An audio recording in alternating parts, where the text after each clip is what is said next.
Hi, I think sometimes being a Christian, we're taught that we're supposed to be super trusting. We're supposed to give all our trust away.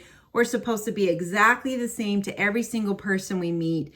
And actually, if you really look at it, is that even biblical?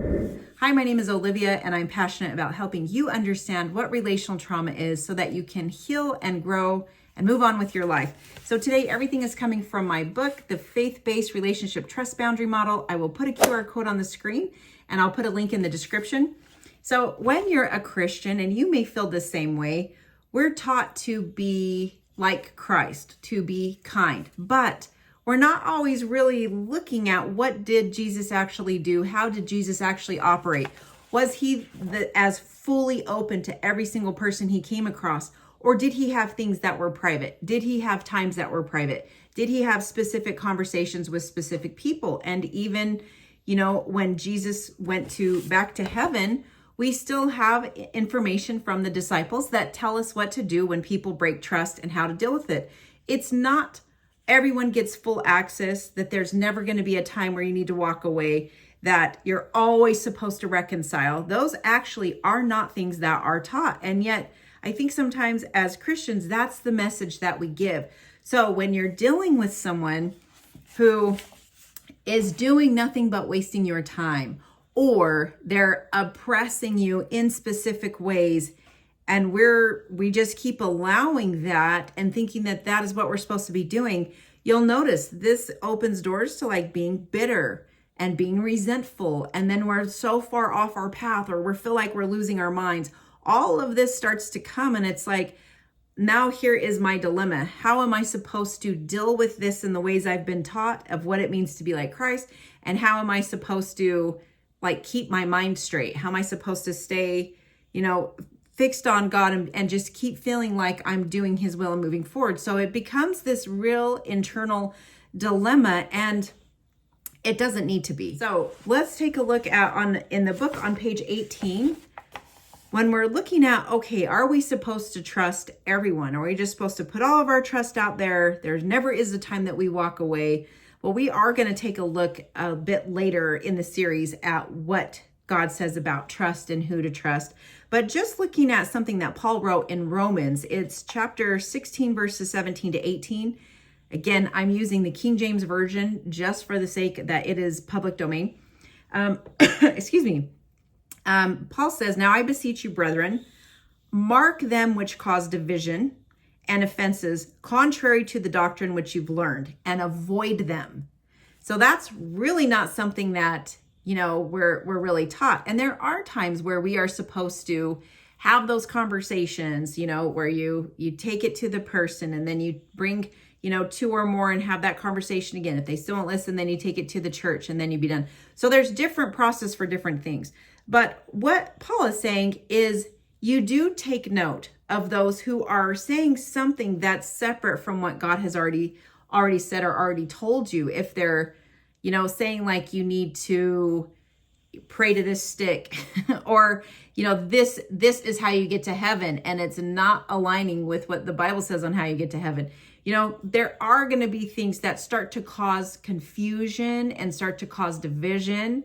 And does he say go share a meal with them and, keep listening to them and keep talking to them and keep going back and forth, and that's your brother, and all you're supposed to do is just never ever, cut ties. You're never ever supposed to be unreconciled, right? He doesn't say that. He says mark them and avoid them. And we'll see as we keep going through the series, so many times through scripture, it warns us the stuff that is bad for us, oftentimes it gets in through our ears. That's a big one, just by listening and listening and listening. And we're going to look at a really cool example of Samson and Delilah, which is a perfect example of why it says to, not give someone access to your ears. So if we're looking at that, we go on to 18 from Paul. It says, "For they that are such serve not our Lord Jesus Christ, but their own belly." So it's possible you could be exposed to someone who's not trying to serve God. They're just serving their own belly. "And by good words and fair speeches," again, here's another warning, "by good words and fair speeches," which is getting into your ear, deceive the hearts of the simple. So really, what we're going to see as we go through the series, when we're supposed to guard our hearts, we're supposed to use our wisdom and our discernment.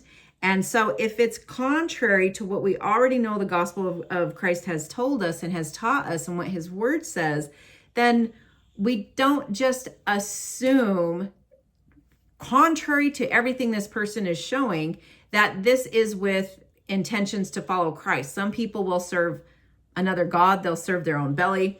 And part of that is fair speeches, good words, right, is what's going to deceive the hearts of the simple.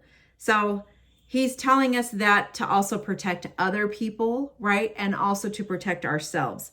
So what we're really looking at is, okay, you can have deceptions by words, and looking at, okay, so if it is your words that get into my ears, I have to start to weigh your words against what scripture has already told me. I have to start to weigh what it is you are trying to share with me against what I've already know what God has said. And I can look back through his word to see if that's aligning. And if it's not, then I'm not going to keep listening to it.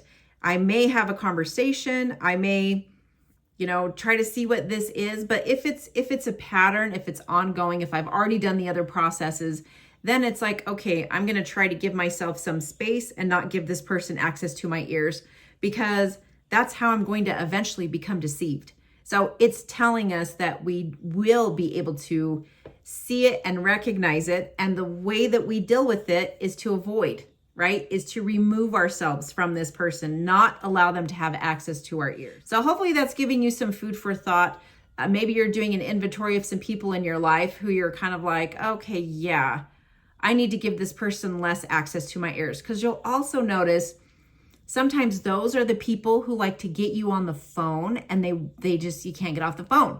But really what they're doing is accessing your ears. They're pouring into that. So it's not that we have to be afraid of people or just be, conspiracy theorists or think that everyone's out to get us.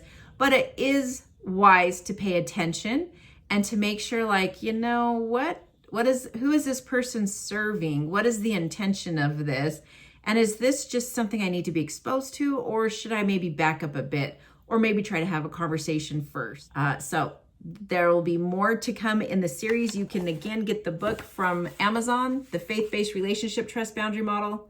Take good care. I'll put some videos on the screen that you can go and watch between now and the next one.